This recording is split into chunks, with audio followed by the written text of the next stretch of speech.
Hi everyone, welcome back.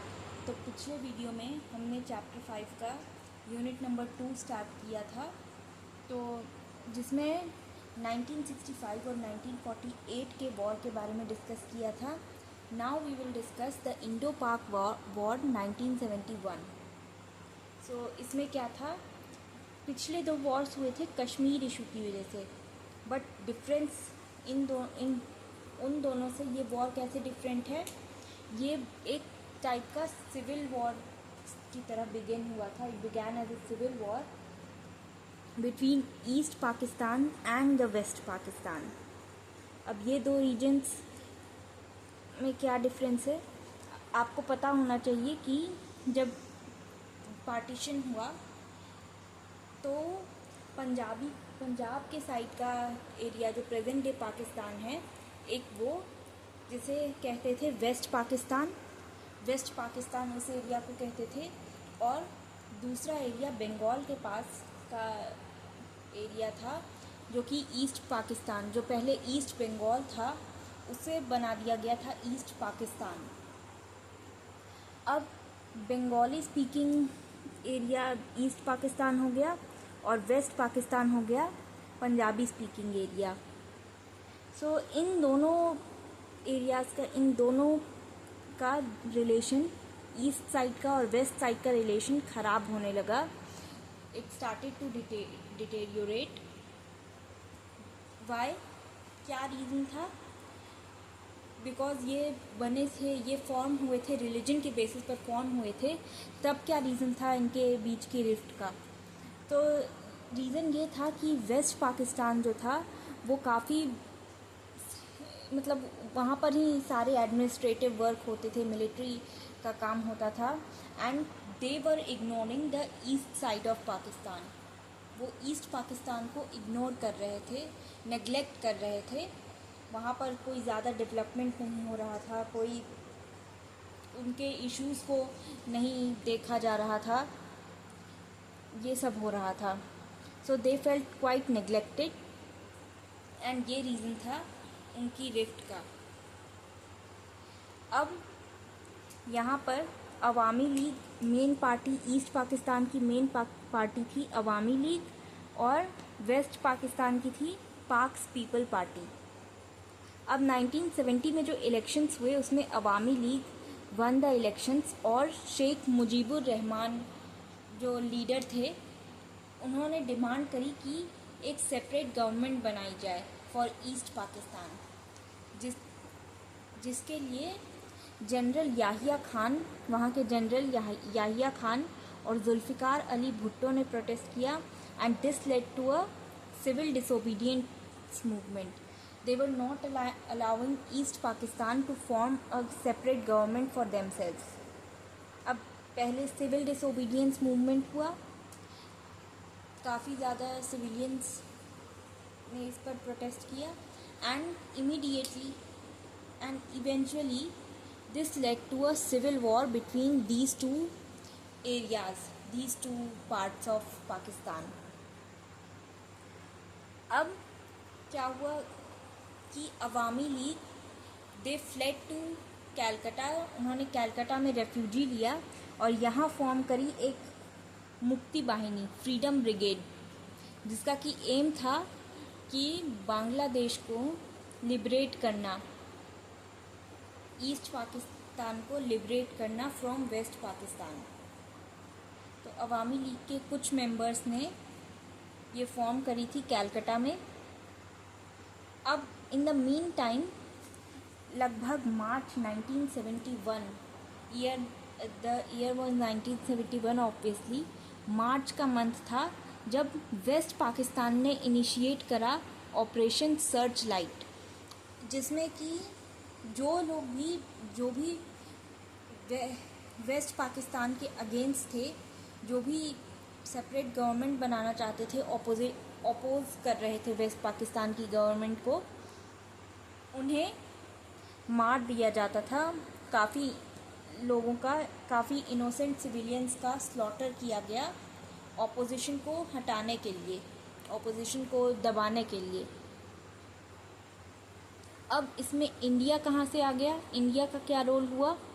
तो मैंने पहले ही बताया कि काफ़ी सारे रेफ्यूजीज़ माइग्रेट कर रहे थे इंडिया में। इंडिया के मेनली नॉर्थ ईस्टर्न स्टेट्स जैसे असम और वेस्ट बंगाल, इन सभी स्टेट्स में, जिसकी वजह से काफ़ी ज़्यादा प्रॉब्लम्स क्रिएट होने लगी। इंडिया को काफ़ी प्रॉब्लम्स का सामना करना पड़ा, बट काफ़ी फाइनेंशियल क्राइसिस भी आ गई। एंड इसकी ये इंदिरा गांधी ने मॉरल सपोर्ट प्रोवाइड किया moral and material support provide किया रेफ्यूजीज़ को, अपनी तरफ से, अपनी साइड से कोशिश करी। And in the meantime they were trying to think of how to deal with this problem। जब 3 दिसंबर 1971 को पाकिस्तान ने इंडियन एयरफील्ड्स, पंजाब कश्मीर के 11 इंडियन एयरफील्ड्स पे अटैक किया। अब ये एक डिक्लेरेशन ऑफ वॉर माना गया कि अब वॉर डिक्लेयर कर दिया गया है, अब वॉर हो के रहेगा। इस तरह से वॉर स्टार्ट हुआ एंड इंडिया ने सपोर्ट किया वेस्ट पाकिस्तान, इंडिया ने ईस्ट पाकिस्तान को सपोर्ट किया, जो बांग्लादेश कॉज को सपोर्ट किया अगेंस्ट द वेस्ट पाकिस्तान। और वेस्ट को किसने सपोर्ट किया? यूएसए और चाइना ने। सो यूएस चाइना दो, यूएसए जो कि उस टाइम सुपर पावर थी, one of the super powers, but India के पास, India in the mean time, India इस बीच में इंडिया और सोवियत के रिलेशंस काफ़ी इम्प्रूव हो गए थे with a 20-year treaty of friendship. So उसके बारे में हम बाद में बात करेंगे। अब इस वॉर के कॉन्सिक्वेंसेस क्या हुए? Of course India one the war, India के ही बेनिफिट में रहा ये वॉर। बांग्लादेश फॉर्म हुआ एंड शेख मुजीबुर रहमान उसके प्रेसिडेंट बन गए, जो कि बाद में प्राइम मिनिस्टर भी बनते हैं।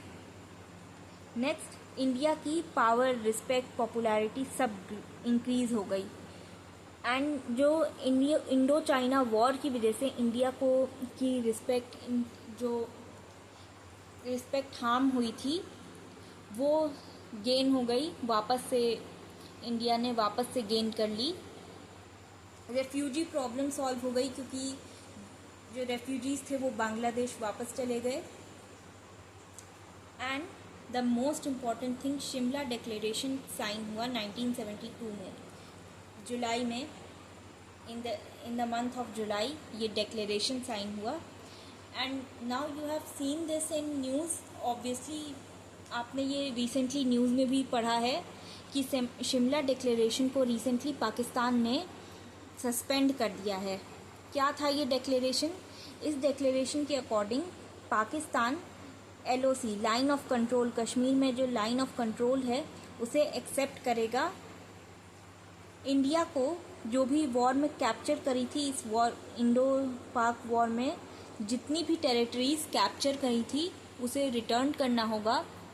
प्लस जो भी डिस्प्यूट्स होंगे, ये थर्ड पॉइंट इम्पॉर्टेंट है, दोनों कंट्रीज़ के बीच में जो भी डिस्प्यूट्स होंगे उसे बिना किसी मीडिएटर के, बिना किसी और के मीडिएशन के, कोई भी ऑर्गेनाइजेशन हो गया या कोई और कंट्री है उसके मीडिएशन के बिना, उसके बीच में आए बिना बायलैटरली सॉल्व करना होगा। दोनों कंट्रीज़ को आपस में ही अपने इश्यूज सॉल्व करने होंगे।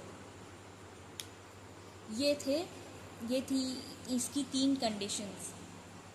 और भी कंडीशंस थी पर उसके बारे में हम डिस्कस नहीं करेंगे। तो अब इससे पाकिस्तान का अभी प्रेजेंट में क्या असर पड़ेगा? तो ये थर्ड पॉइंट जो है, इसके लिए ये इम्पॉर्टेंट है कि अभी प्रेजेंट कंडीशन में जब पाकिस्तान ने इसे सस्पेंड कर दिया था तब क्या असर पड़ेगा कि हो सकता है बायलैटरली इश्यूज सॉल्व ना हो एंड इंटरनेशनल इशू बन जाए। ये हो सकता है, जो कि बन चुका है। So I will not go further with that. अब इसके बाद नेक्स्ट पॉइंट क्या हुआ कि इंडिया के पहले फील्ड मार्शल बने general Sam Manekshaw. And now इनके बारे में इन पर एक फ़िल्म बनी है विकी कौशल की, तो आप उसे देख सकते हैं। नेक्स्ट, जिन्ना की 2 नेशन थ्योरी, जो कि he claimed in the Lahore resolution कि 2 नेशन थ्योरी से प्रॉब्लम सॉल्व हो जाएगी। ये रिलीजन को लेकर जो प्रॉब्लम है, जो डिस्प्यूट्स चल रहे हैं, हिंदू मुस्लिम की फाइट कॉन्फ्लिक्ट है, वो सॉल्व हो जाएगी एंड देन पीसफुली रहेंगे सब। ये बात गलत प्रूफ हुई, बिकॉज रिलीजन के बेसिस पर डिवीज़न के बाद भी इश्यूज़ तो सॉल्व हुए ही नहीं।